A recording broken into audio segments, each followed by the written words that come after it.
এই গানের ভিডিওটা খুব মনোযোগ সহকারে দেখেন।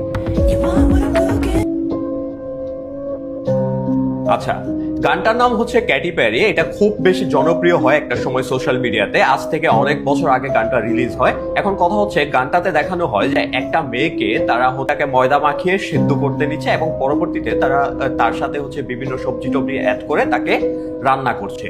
এখন কথা হচ্ছে এই গানের মধ্যে যে ফ্লোরটা আছে, ফ্লোরটা খুব ভালো করে খেয়াল করে। ইয়েস, ফ্লোরটা কোথায় জানেন? জেফ্রি এপস্টিন আইল্যান্ডের। আর আমরা খুব ভালো করেই জানি যে এপস্টিন আইল্যান্ডের মধ্যে কিভাবে সাধারণত ছোট ছোট বাচ্চাদের থেকে শুরু করে মানুষ এবং মহিলাদেরকে কিভাবে খাওয়া হতো, মূলত মানুষের মাংস তারা কিভাবে খাইতো, এই জিনিসগুলো জেফ্রি এপস্টিনের ইমেলের ডিটেলস অনেক বিস্তারিত পাওয়া যায়। এবং কি হচ্ছে পৃথিবীর সর্বোচ্চ পর্যায়ের নেতারা এই সকল জিনিসের জন্য বিল গেটস থেকে শুরু করে ট্রাম্প তারা ক্ষমা পর্যন্ত চাইছে।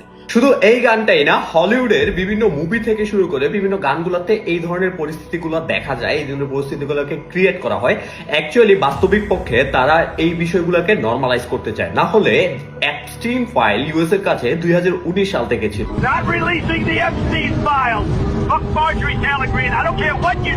তাহলে 2026 সালে এসে কেন পাবলিক করলো? এর পিছনে নিশ্চয়ই বড় কোনো কারণ আছে। তারা চাইলে এখনো কিন্তু এই জিনিসটাকে গোপন রাখতে পারতো, বাট তারা কিন্তু মানুষের কাছে পাবলিক করছে। দিন শেষে একটা জিনিস দেখেন, এই সকল জিনিস পাবলিক করার পরও আজ পর্যন্ত যারা এই সকল কাজের মধ্যে জড়িত ছিল তাদের কাউকে কিছু করতে পারছে? কিচ্ছু করতে পারছে না, পারবে না। তারা জানে যে কিছু করতে পারবে না। হয়তো মানুষ কিছুদিন আলোচনা করবে, বাট ধীরে ধীরে এই বিষয়গুলো নর্মালাইজ হয়ে যাবে। আর এটাই ছিল তাদের একমাত্র উদ্দেশ্য, যার কারণে হচ্ছে জেফ্রি এপস্টিনের ফাইলকে পাবলিক করা হয়। আপনাদেরকে চলেন একটা সিক্রেট বিষয় শেয়ার করি। কি এই black eye club? Actually Illuminati গ্রুপের যারা সদস্য টপ সিক্রেট, তাদের আপনারা এরকম এক চোখ কালো বা ব্ল্যাক আই দেখবেন। অ্যাকচুয়ালি ট্রাম্পের সাথে মিলার পর থেকেই মানুষের এই ধরনের ব্ল্যাক আই চিহ্নটা দেখা শুরু হয়। আর যখন থেকে তারা ব্ল্যাক আই চিহ্ন তাদের মধ্যে পাওয়া যায়, তখন থেকে তারা খুব বেশি ফেমাস হতে শুরু করে, তারা হচ্ছে ভাইরাল হতে শুরু করে এবং ক্ষমতাশীল, টাকার মালিক, সম্পদশীল হইতে শুরু করে। মূলত তাদেরকে সম্পদ দেওয়া হয়, তাদেরকে পাওয়ারফুল করা হয়, বিকজ তারা তাদেরকে ইউজ করে। আজকে আপনাদের আরো একটা টপ সিক্রেট বিষয় সম্পর্কে বলতে যাচ্ছি। আমেরিকার আগের প্রেসিডেন্ট জো বাইডেন অ্যাকচুয়ালি কোনো মানুষই ছিল না। কথাটা শোনার পর অনেকের কাছে আজগুবি বা আজব মনে হলেও আমার কাছে শুরুর দিকে এমনই মনে হয়েছে। তো জেফ্রি এপস্টিনের ফাইলে অনেকবার মেনশন করা হয়েছে যে জো বাইডেনকে 2018 সালে গুলি করে মেরে ফেলা হয়েছে। তাহলে এই জো বাইডেন যে এখন বেঁচে আছে, তিনি তাহলে কে?